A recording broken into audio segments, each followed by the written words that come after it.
Hey there, it's Alina, your friendly nuclear physicist. It's tier list time. I recently asked you guys what are the biggest misconceptions about nuclear energy, and today we're gonna be ranking them from the most misinformed to the ones that are somewhat accurate but not quite there. Let's get into it. So I've gathered here some of the statements that I believe are misinformations, and also most of them from the comments that I got from you guys. Okay, starting with the first one. Radioactive smoke from cooling tower. This is mine. You already know it. There's a video about it. I made a lengthy video explaining how it is not radioactive, how it is pretty much not even smoke. And yeah, you know it. This is going straight to the S tier. So one of the biggest, in my opinion, misconceptions about nuclear energy, and really has to be debunked, so go ahead and check out that video.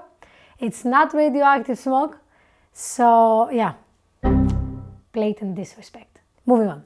No solution to nuclear waste. Bruh. Really? We just made a video about it as well. No solution to nuclear waste. S tier. S tier because there is a solution to nuclear waste, because we know what to do with it. If I would maybe be a little bit more lenient, I could put it into A tier, because some countries, they are not really, let's say, suitable for the geological repository, because as we discussed, maybe the rock is not so stable to accommodate something like that. So maybe these countries don't really know what to do yet.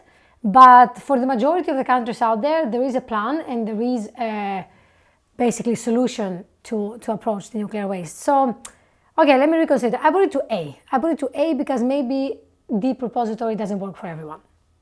All reactors can never turn off. Old reactors can never turn off. I mean,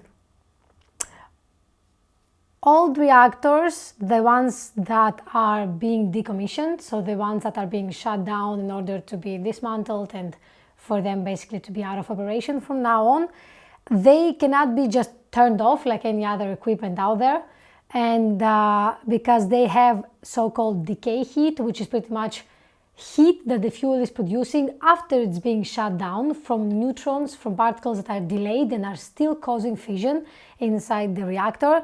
Therefore, the reactor needs to be cooled down for quite some time for the fuel to be basically not so hot to handle, in order for it to be removed from the reactor, put in the storage pools, and then the rest of the reactor can be decontaminated and dismantled and so on and so forth.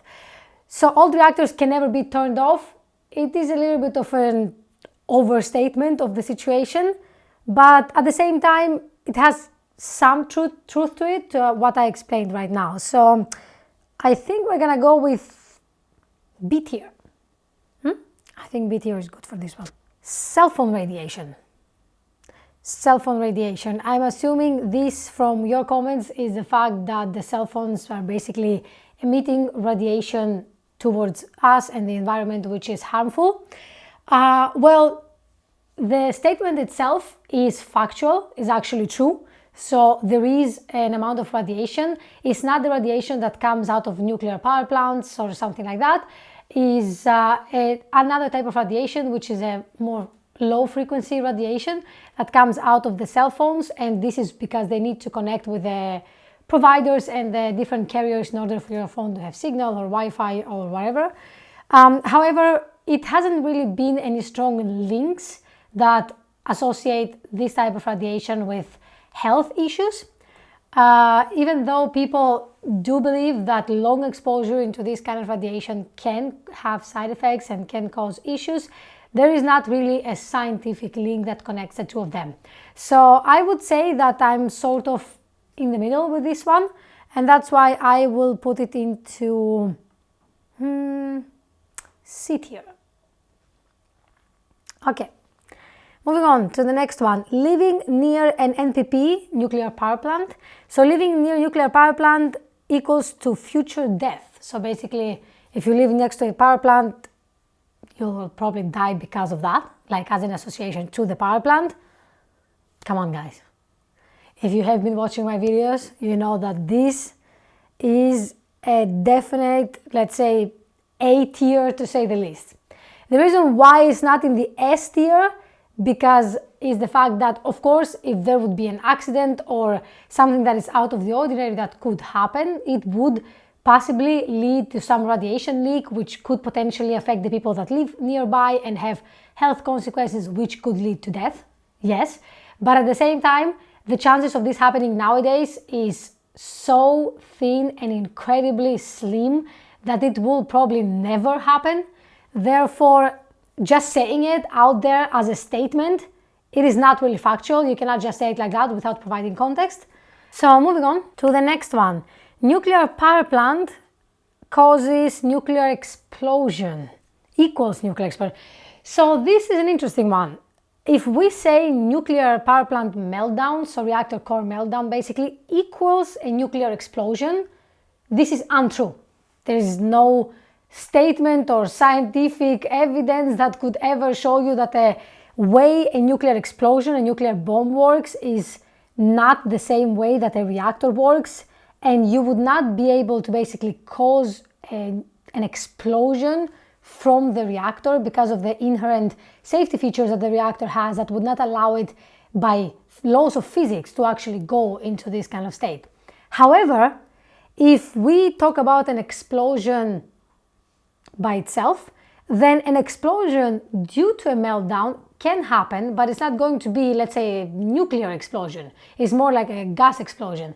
The reason why is when you have a meltdown in your reactor, the fuel is going to get out of the fuel rods, it's going to basically melt, so you're going to have a liquid metal, uranium, floating inside the reactor core, which in most cases is filled with water for the cooling and the moderator. So you have very hot metal touching the cooling water, and the water basically turns almost immediately into steam. That produces a higher pressure inside the reactor because now the steam is pressurized, which can cause an explosion. And if this is the kind of explosion we are referring to, then yes, a nuclear reactor core meltdown could cause that, but that is not to be associated with a nuclear bomb explosion. So I would say this sentence in itself is not accurate. It doesn't provide context, and for that reason I would put it into B tier. B tier because you have to be a little bit more explanatory in the statement that you are saying. So moving on to the next one, radiation equals mutation, meaning that exposure to radiation can cause mutation or forms of cancer to living organisms like humans, animals, plants, etc. Well, the statement itself is factual. There is basically a link between radiation and the fact that it can alter the cells in our body and cause mutations and cancer. However, one cannot just blatantly state it out there and say that any form of radiation or any level of exposure could cause mutation, because this is not true. There is only very high levels of radiation or very long exposure to radiation that has links to these kind of effects, and the statement by itself should not be used just like that. There always has to be a context that is provided. For example, as we said before, cell phone radiation or use of cell phones is not necessarily linked or scientifically linked to cause mutation or any sort of cancer. Therefore, there is some truth to it, but at the same time, it has to be used with caution. It's gonna go then into D tier.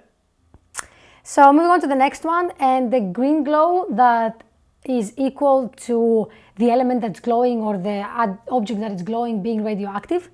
Well, we have a video about this. You can check it out.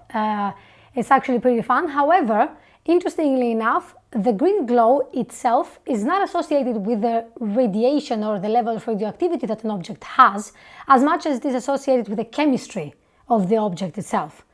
Therefore, I would say that this statement, even though it is really widely used out there, is not quite true. However, yes, if we use it in a more casual way or in order to just refer to, for example, the objects of the past that used to use a little bit of radioactive material in it in order to glow and refer to it like that, I could say that, okay, we could use it. However, as I said, it needs to be explained specifically that it's not linked to radiation. It's most linked to the chemistry of the molecules themselves. Therefore, I think this one would go D or C? I will put it into D tier. D tier is not that bad. Like, you can still say it. It's okay. So next one is that nuclear energy is a USA invention. That's an interesting one. Well, it depends on where you want to look at it from. If we want to look at the core of nuclear energy and how we use basically nuclear energy nowadays, it is by utilizing fission reactions. The fission reaction itself was actually discovered by a scientist called Lisa Meitner, and she was Austrian-Swedish. So technically, the, let's say, fundamentals of nuclear energy and power of how it is used today, it comes from her, so we could say it was an Austrian-Swedish invention. However, the fission reaction itself was used to make energy, and the idea of making the uranium rods and everything did happen in the US for the first time. The first ever reactor to be powered was in the US. So if one talks about nuclear reactors, then yes, I would say US is a correct location. I don't really like how Lisa Meitner is not mentioned very much in the books of physics out there or in the lectures, and yes, there is a lot of focus put in the US without really giving the proper credit. Therefore, in my opinion, this deserves a C tier, because you should always give credit to the scientist who invented it, discovered it, not invented it. So next one is nuclear energy is not safe. Well, I would say nuclear energy nowadays is safer than pretty much any other energy production out there if we talk about the way that the safety features basically that the industry has in place, the thinking and all of the research that goes into handling the waste and reducing the CO2 footprint out there that other power industries haven't even thought about or haven't even been held accountable for. However, it is a very wide statement. It would be, of course, better if one was to specify if it's not safe regarding in the environment or, for example, regarding the people, or basically what is the safe referring to. But if we take it as a general statement, nuclear energy is safe, and that's why we are using quite some of it around the world. If it wasn't safe, nobody would be using it. However, it is one of the biggest misconceptions out there, and in my opinion, this deserves an S tier. S tier because, come on now, we know that it is safe, we know that it works, we know how it works, and we know all the safety mechanisms that are in place, even the new types of reactors that have basically the something that's called negative reactivity coefficient, meaning that even if something is going wrong and the temperature somehow rises inside the reactor by itself will basically shut down without even the need or an intervention of an operator or anything like that. So yeah, it's pretty safe to me. So exposure to radiation only occurs in nuclear power plants. Well, even though this is a wide misconception, in my opinion, of course it is not true. A lot of people believe that radiation only comes out of nuclear power plants and nuclear reactors and due to fission and is basically man-made. However, the biggest amount of radiation that a person is receiving throughout their lifetime is coming basically from the environment that we are living itself. It's coming from cosmic radiation, radiation that comes from outer space and particles that are hitting the Earth every day. It comes from the sun, the UV radiation. It comes from the ground, from the soil, the radiation such as radon that comes and is basically enclosed into closed areas such as houses and stuff like that. That's why we say always ventilate your houses. So of course it does not only come from fission, but it mostly comes from the environment around us. Even if I wanted to take it a step further, I could say that exposure to radiation only occurs in a nuclear power plant. It doesn't really occur in a nuclear power plant. You also have to be more specific there. If you are referring to, for example, if there is some sort of accident or some sort of event that someone needs to basically approach the core or be very, very close to something which is radioactive, then in that case, I would say yes. But in a normal operation, in a normal everyday operation of a nuclear power plant, one is not receiving high doses of radiation. So I will put this into A tier. Quite misinformative if you ask me. Actually, no, let me change that. I put it in S tier because exposure to radiation only occurs in nuclear power plants. No, it's completely untrue, no. S tier. Nuclear equals bad for the environment. Well, if we consider only the environment itself and we consider the nuclear energy as its whole cycle, so from mining all the way to decommissioning and basically depositing the spent fuel, then I would say, as with any other energy production, of course it has effects, negative effects to the environment. One of the biggest of that would be the uranium mining. Mining itself is very invasive for the environment around it, and there is some procedures that are used in mining that of course are quite unhealthy and not really good for the environment itself. It is, let's say, luckily enough, only a few places around the world that mine uranium and have big uranium storages, so it's not something that happens all around the world. However, even when, let's say, if we are to consider nuclear accidents, that would be, of course, now very, very low risk, but it has happened in the past and it has affected the environment with the radiation that was spread around it. I would say that nuclear energy is not bad for the environment, period. But of course, it has negative effects for the environment, and you always have to discuss something by putting it into context. So if you discuss about mining and the negative effects of that, we should also discuss about mining or other procedures that other energy productions are using, such as coal or renewables, in order for them to fuel their plants and produce electricity, and then compare and see which ones are the least bad or have the least amount of disadvantages and go forward with that. So I would say nuclear is bad for the environment is probably B tier. B tier because yes, you could say that, but at the same time you always have to put it into context. And we are moving on to the last one. Working in a nuclear power plant or nuclear lab means that you're radioactive, as in the person is radioactive. So that means that I am radioactive. Well, I think, or I hope at least, that most of you can guess the answer to this one. It is of course not true. You are not radioactive if you work in a nuclear power plant or a nuclear lab.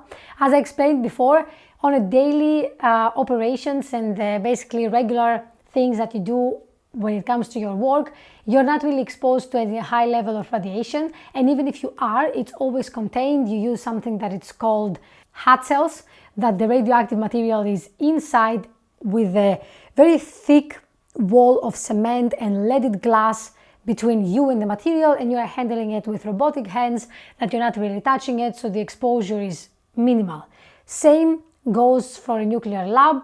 There, yes, you do handle nuclear materials, but there is no actual threat or reason for you to be exposed to them in case, except of course if there is an accident, if there is a spill, radiation spill, or something went on your skin, or you inhaled or ingested something, then of course radiation will go inside the body, and it will have some effects on the organism, and then in that case we could only potentially say that you can be considered as being radioactive.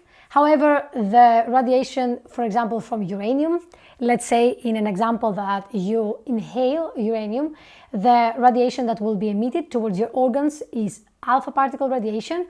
And if you remember in one of the videos, we explained that alpha particles are quite heavy, so they only travel for a couple of centimeters.